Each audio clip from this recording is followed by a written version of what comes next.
నూరుకట్ల పిశాచం కథలు. పాపఫలం. త్రిశంక దేశానికి రాజు ప్రసేనుడు.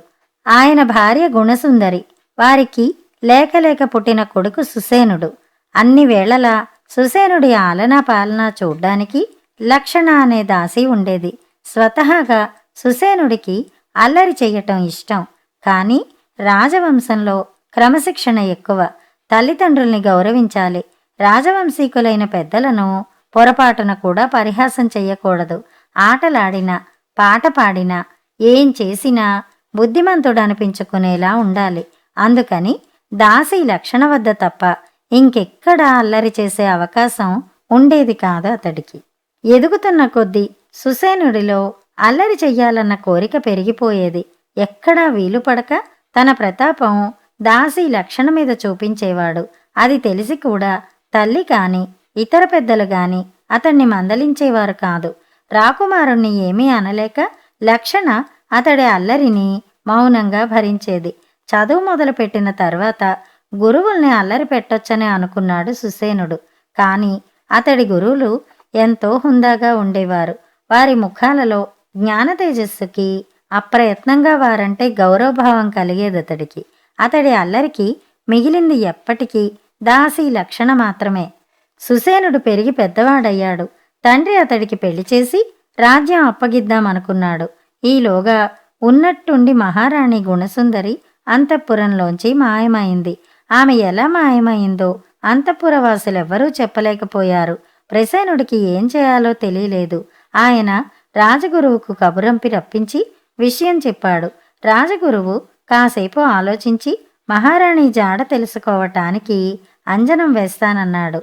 ఒకచోట పద్మాకారంలో ముగ్గు వేయించి దానిమీద ఒక రాతి పలకాన్నుంచాడు. ముగ్గుకి ఎదురుగా కూర్చుని కళ్ళు మూసుకుని కాసేపు ఏవో మంత్రాలు చదివాడు. అప్పుడు ఉన్నట్టుండి రాతి పలక మీద ఓ దృశ్యం కనిపించింది. ఓ అందమైన గది మధ్యలో హంసతూలిక తల్పం మీద ఓ అందాల సుందరి పడుకుని ఉంది. మాసిన బట్టలు ధరించిన ఒక స్త్రీ ఆమెకు పాదాలొత్తుతూ ఏదో చెబుతోంది. ఆ సుందరి ఆమెను కాలితో విసిరి కొడుతున్నది. పరీక్షగా చూస్తే తెలుస్తున్నది పాదాలు ఒత్తుతున్న ఆ స్త్రీ మహారాణి గుణసుందరి. ఈ దృశ్యం మహారాజుతో పాటు సుసేనుడు కూడా చూశాడు. ఇద్దరూ చెలించిపోయారు. కాసేపటికి రాజగురువు మంత్రోచ్చారణ ఆపి కళ్ళు తెరిచాడు. మహాప్రభు, మహారాణి ఇప్పుడు సోమవనంలోని ఒక మాంత్రికుడి నివాసంలో దాసిగా అష్ట కష్టాలు పడుతున్నది అన్నాడు. అక్కడికెలా చేరుకోవాలో చెప్పండి, నేను వెళ్ళి నా తల్లిని రక్షించుకుంటాను అన్నాడు సుసేనుడు ఆవేశంగా. ఆ మాంత్రికుడు మహాశక్తిమంతుడు. వాణ్ణి చంపటం సామాన్యుల వల్ల కాదు అన్నాడు రాజగురువు. కన్నతల్లిని మాంత్రికుడి బారి నుంచి కాపాడి తీసుకురాలేకపోతే నాకు రాజయ్యే అర్హత లేనట్టే.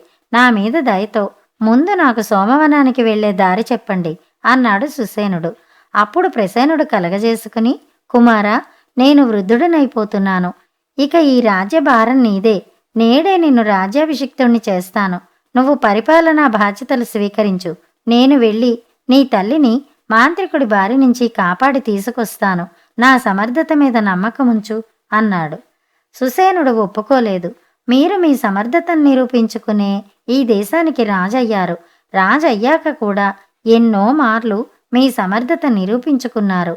నేనింకా నా సమర్థత నిరూపించుకోవలసి ఉంది. ఆ తర్వాతనే నేను సింహాసనం అధిష్ఠిస్తాను. నాకు అనుమతివ్వండి అన్నాడు. చివరకు ప్రసేనుడు ఒప్పుకున్నాడు. రాజగురువు అతడికి సోమవనానికి వెళ్లే మార్గం చెప్పాడు. ఆ రోజే సుసేనుడు తల్లి కోసం అన్వేషిస్తూ ఇల్లు వదిలి బయలుదేరాడు. రాజగురువు చెప్పిన దారిలోనే పయనిస్తూ అతడు ఒక దట్టమైన అరణ్యం చేరుకున్నాడు. అందులో కొంత దూరం వెళ్ళాక ఒక చిత్రమైన దృశ్యం చూసి ఆగిపోయాడు. అక్కడ ఒక చెట్టు కింద ఒక ముని తపస్సు చేసుకుంటున్నాడు. ఒక పెద్ద కొండ చిలువ ఆయన్ని నెమ్మదిగా సమీపిస్తున్నది. సుసేనుడు వెంటనే కత్తిదూసి ఆ కొండ చిలువను ముక్కలుగా నరికాడు. వెంటనే కొండ చిలువ మాయమైంది. అక్కడ పెద్ద ఆర్తనాదం వినిపించింది. సుసేనుడి ముందు ఒక దేవతాపురుషుడు ప్రత్యక్షమై, నీ కారణంగా నాకు శాప విముక్తి లభించింది. అందుకు ప్రతిఫలంగా నీకీ ఉంగరం ఇస్తున్నాను. శిష్టరక్షణకు పూనుకున్నప్పుడు నిన్ను ఇది అజేయుణ్ణి చేస్తుంది. నీకు శుభం జరుగుతుంది, సెలవు అని మాయమైపోయాడు. సరిగ్గా అప్పుడే తపస్సు చేసుకుంటున్న ముని కూడా కళ్ళు తెరిచాడు. సుసేనుడు ఆ మునికి సాష్టాంగ నమస్కారం చేసి తన కథ చెప్పుకున్నాడు. ముని అతన్ని దీవించి, ఈ కొండ చిలువ చాలా ఏళ్లుగా నా తపస్సుకు భంగం కలిగిస్తున్నది. దీని బారి నుండి నన్ను రక్షించావు. నీకు జయము కాగలదు, వెళ్ళు అన్నాడు. సుసేనుడు ఆశ్చర్యంగా, స్వామి, తమరు తపోసంపన్నులు కదా, ఇన్నేళ్లుగా ఈ కొండ చిలువను ఏమీ చేయలేకపోయారా అని అడిగాడు.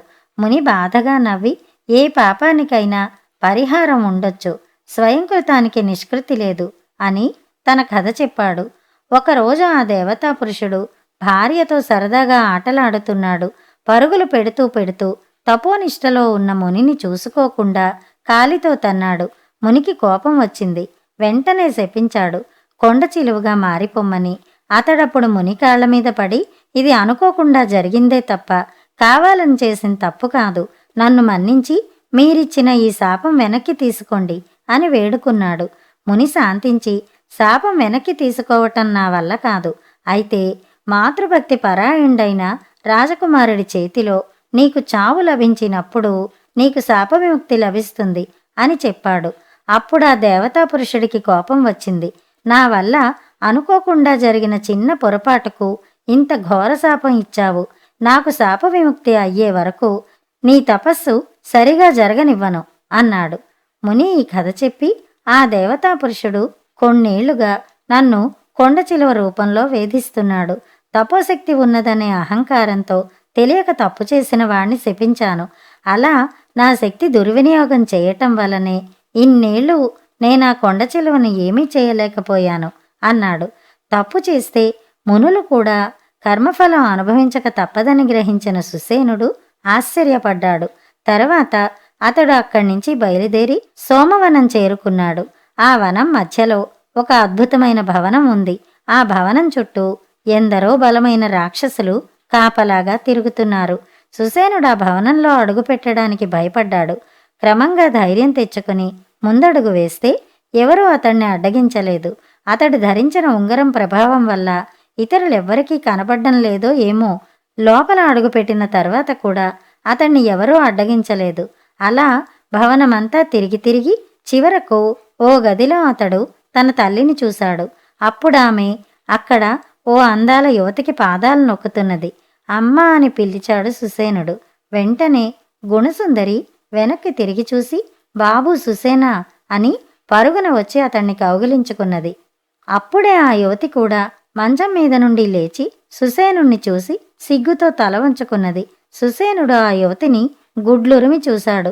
దాసీల చేత ఉపచారాలు చేయించుకునే నీ చేత దాసీ పని చేయించుకుంటున్న ఈ యువతిని ముందుగా మట్టు పెడతాను, తర్వాత నిన్నిక్కడికి తెచ్చిన మాంత్రికుణ్ణి తుదముట్టిస్తాను అన్నాడు కోపంగా. గుణసుందరి అతన్ని వారించింది. ఈమె ఎవరనుకున్నావు? త్రిపుటదేశ రాకుమారి రంజని, సకల గుణ సంపన్నురాలు. ఈమెను శక్తిరూపుడనే దుష్ట మాంత్రికుడు ఎత్తుకొచ్చాడు. తనను పెళ్లి చేసుకోమని రోజూ వేధిస్తున్నాడు. ఈమె తన మాట వినడం లేదని ఆ శక్తిరూపుడు ఒక రోజున నన్నిక్కడికి ఎత్తుకొచ్చాడు. రంజన్ని పెళ్లికి ఒప్పించే బాధ్యత నాకు అప్పగించాడు. వాడు పెట్టే హింసలు భరించలేక నాకిష్టం లేకపోయినా శక్తిరూపుణ్ణి పెళ్లి చేసుకోమని ఈమెకు రోజు నేను నచ్చ చెబుతున్నాను. ఎన్ని బాధలైనా సహిస్తున్నది గాని తానా దుష్టమాంత్రికుణ్ణి పెళ్లి చేసుకునేది లేదని రంజని ధైర్యంగా చెబుతున్నది. నా మాటలు నచ్చక నేను మాంత్రికుడి మనిషిని అనుకుని అప్పుడప్పుడు నన్ను కాలితో విదిలిస్తున్నది. ఆమె చర్యలను నీవు అపార్థం చేసుకోకు అని జరిగిందంతా వివరించింది గుణసుందరి. ఈలోగా అక్కడికి శక్తిరూపుడు రానే వచ్చాడు. వాడు సన్నగా పొడుగ్గా 7 అడుగుల ఎత్తు ఉన్నాడు. సుసేనుణ్ణి చూస్తూనే వాడు చేయి ముందుకు చాపాడు. వెంటనే సుసేనుడు మరుగుజ్జుగా మారిపోయాడు. శక్తిరూపుడు వికటాట్టహాసం చేస్తూ మరుగుజ్జు సుసేనుణ్ణి చేత్తో పట్టుకున్నాడు. అక్కడి నుంచి భవనం బయటకు వచ్చి బలం కొద్దీ దూరంగా విసిరేశాడు. సుసేనుడు గాలిలో తేలుతూ వెళ్ళి ఒక చోట పడ్డాడు. అతడికి ఏమీ దెబ్బలు తగల్లేదు. కింద పడగానే అతడి ఆకారం కూడా ఎప్పటి సుసేనుడిలా మారిపోయింది. చుట్టూ చూడగా అతడికి కళ్ళు మూసుకొని తపస్సు చేసుకుంటున్న ముని కనిపించాడు. ముని ఎప్పుడు కళ్ళు తెరుస్తాడా అని అక్కడే ఉండి ఎదురు చూడసాగాడు సుసేనుడు. కాసేపటికి ముని కళ్ళు తెరిచాయి. సుసేనుణ్ణి చూసి దగ్గరకు రమ్మని ఆప్యాయంగా పిలిచాడు. సుసేనుడు ఆయనకు జరిగింది చెప్పి, స్వామి, ఎందుకో ఆ దేవతాపురుషుడు ఇచ్చిన ఉంగరం నాకు పని చెయ్యలేదు అన్నాడు. మాంత్రికుడి భవనానికి కాపలాగా ఉన్న దుష్టుల కళ్ళు నీ మీద పడకుండా ఈ ఉంగరమే నిన్ను కాపాడింది. అయితే నీకీ ఉంగరం శిష్టరక్షణకు మాత్రమే ఉపయోగపడుతుంది. నీ తల్లి రక్షణకు పనికి రాలేదంటే నీ తల్లి శిష్టురాలై ఉండదు అన్నాడు ముని. ఆ మాటలకు సుసేనుడికి చాలా కోపం వచ్చింది. మా అమ్మ కంటే శిష్టురాలు ఈ లోకంలోనే ఉండదు. అమ్మను రక్షిస్తే ఆ రంజని కూడా రక్షింపబడుతుంది కదా. బహుశా రంజని శిష్టురాలై ఉండదు, లేదా ఈ ఉంగరంలోనే ఏదో తేడా ఉండి ఉండాలి అన్నాడు. ఉంగరంలో తేడా ఉంటే మాంత్రికుడు విసరగానే నువ్వు ఏ కొండరాళ్లకో గుద్దుకుని ప్రాణాలు పోగొట్టుకుని ఉండేవాడివి. ఈ ఉంగరమే నిన్ను క్షేమంగా నా వద్దకు చేర్చింది అన్నాడు ముని. తర్వాత ఆయన దివ్య దృష్టితో నిజం తెలుసుకుని, అసలు సంగతి నాకు తెలిసింది. స్వయంకృతాపరాధానికి ఎవరికైనా శిక్ష తప్పదు. నీ తల్లి ఇది వరలో తాను చేసిన పాప ఫలితం ఇప్పుడు అనుభవిస్తున్నది. అందుకే నువ్విప్పుడు ఆమెను రక్షించలేకపోయావు అన్నాడు. నా తల్లి పాపం చేసిందా? నమ్మలేకుండా ఉన్నాను అన్నాడు సుసేనుడు ఆశ్చర్యంగా. ప్రత్యక్షంగా ఆమె పాపం చేసుండకపోవచ్చు, కాని పరోక్షంగా పెద్ద పాపమే చేసింది. 14 ఏళ్లు వచ్చేదాకా బిడ్డలు చేసిన తప్పులు తల్లివి. చిన్నప్పుడు నీవు నీ దాసి లక్షణను హింసిస్తుంటే ఆ సంగతి తెలిసి కూడా నీ తల్లి ఏమీ అనకుండా ఊరుకునేది. ఆ పాపమే ఇప్పుడు నీ తల్లిని దాసిని చేసింది. దానికి పరిహారం ఒక్కటే. నీవిప్పుడు నీ అంతఃపుర దాసి లక్షణను తీసుకుని సోమవనానికి వెళ్ళు.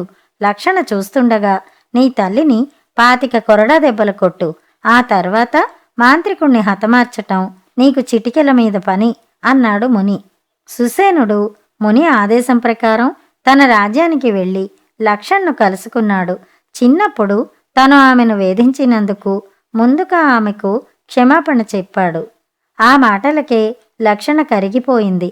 ఎంతో నొచ్చుకుని మనస్ఫూర్తిగా అతడి వినయగుణాన్ని మెచ్చుకుంది. అతడు ఆమెను తీసుకుని శక్తిరూపుడి భవనానికి వెళ్ళాడు. మనసులో బాధపడుతూనే లక్షణ ఎదుట తల్లిని 25 కొరడా దెబ్బలు కొట్టాడు. ఆ తర్వాత మాంత్రికుడి శక్తిలేవి అతడిపై పని చెయ్యలేదు.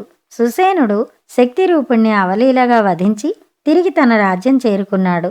అతడికి రంజనితో వైభవంగా పెళ్లి జరిగింది. కొన్నాళ్లకు అతడికో మగబిడ్డ కలిగాడు. అయితే రంజని చిన్నతనం నుంచి తన బిడ్డ ఏ తప్పు చేయకుండా ఎంతో జాగ్రత్త పడేది. వినయశీలుడు ఈ కథ పూర్తి చేయగానే కన్నబిడ్డ మీద ప్రేమతో అతడు లక్షణను హింసిస్తుంటే తెలిసి కూడా కిమ్మనలేదు గుణసుందరి. ఆ పాపానికి ఆమె దాసి కావలసి వచ్చింది. మరి నాకు నేనుగా నా వినోదం కోసం ఎందరినో హింసిస్తున్నాను. ముందు పాపాన్ని ఆపాలి, ఆ తర్వాత నా ఈ పాపానికి నిష్కృతి ఆలోచించాలి అనుకున్నది మహారాణి. మహారాణి ఆలోచనలు ఎలా ఉన్నప్పటికీ ఆమెకి కథ బాగా నచ్చింది. ఆమె కథని మెచ్చుకోగానే వినయశీలుణ్ణి ఆవహించిన 100 కట్ల పిశాచానికి మరో కట్టు విడిపోయింది. మర్నాడు వినోద ప్రదర్శనకు ముందు యథాప్రకారం కథ వినడానికి మళ్లీ వచ్చింది మహారాణి. వినయశీలుణ్ణి ఆవహించి ఉన్న పిశాచం మరో కథ చెప్పటం ప్రారంభించింది. ఆ కథని మరొకసారి విందాం. అంతవరకు సెలవు.